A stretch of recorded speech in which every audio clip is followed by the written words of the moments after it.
Hey everybody, Mike McGuire here, and I took the opportunity to stop in to Mark Flucher's office. He is our El Paso County Assessor, and we wanted to discuss and share with you the new 2025 reassessment and what that process looks like for contesting or just seeing what the new valuation of your home is. I hope you find this information helpful.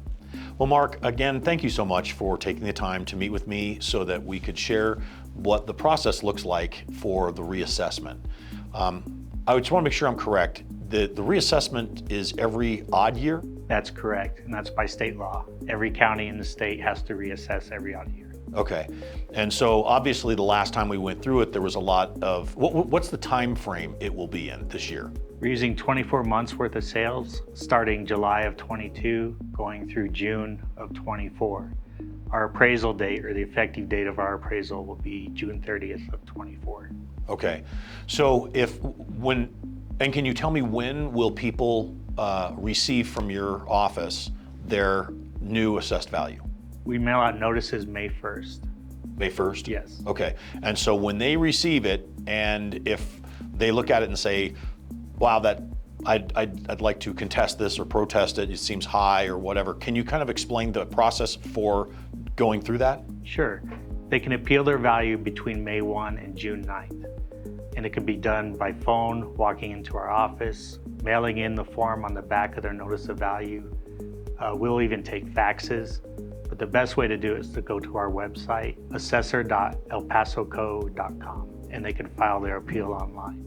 And so can you also just explain, are they looking at just a sampling of similar homes, or are they doing it based on square footage, or how do they come up with this? Similar homes based on size, quality, location. We have a tool online called Comper.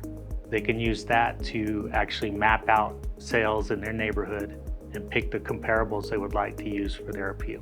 Okay, and so in the past I've had people reach out to me and ask for comps as well.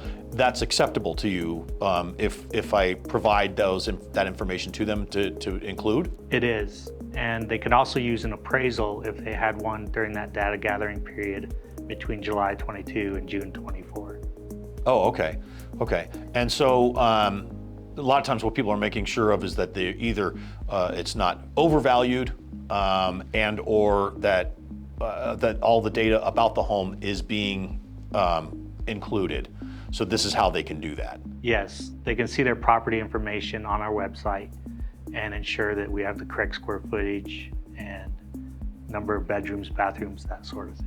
And did you think that it was best to go to the website online? Yes, because they have that Comper tool that's integrated with the appeal, so they can do it all at one stop shopping, basically. Okay, I think that's really helpful. I think that unless you'd like to share anything else that you think that people need to know or consistent questions that you hear. There's something different this year.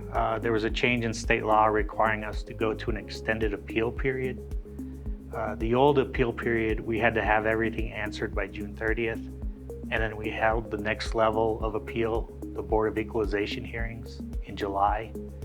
That's all been pushed back. Everything must be answered by August 15th, and those Board of Equalization hearings will occur in September and October. Okay, but if somebody does contest it, let's say somebody sends over, tries to contest it or protest it by May 15th, how long after do they typically hear? We try to get everything answered as quickly as possible. I would expect in June if it's filed May 15th. Okay, so within 25 to 35 days. Right. I don't anticipate needing to go all the way to the August 15th deadline. Okay, great. Okay. I think that's all the information that I need. I think that will be helpful for our clients and for people that are going to watch this. I'm just curious, why don't you just use Zillow? We do look at Zillow and Colorado Association of Realtors, Case-Shiller Index, just to test the reasonableness of our own reappraisal. Sure.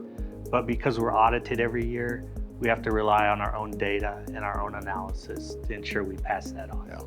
Yeah, obviously I'm tongue-in-cheek when I say that. But I appreciate your time today. This is going to be very helpful, and Your information was great. And I will say, in the business, in the real estate business for going on 35 years, your office is always so accessible, and that's very helpful. I mean, it's great that your team is always there and ready to answer questions and be helpful. We try to put customer service first. All right. Thanks again for your time. You're welcome.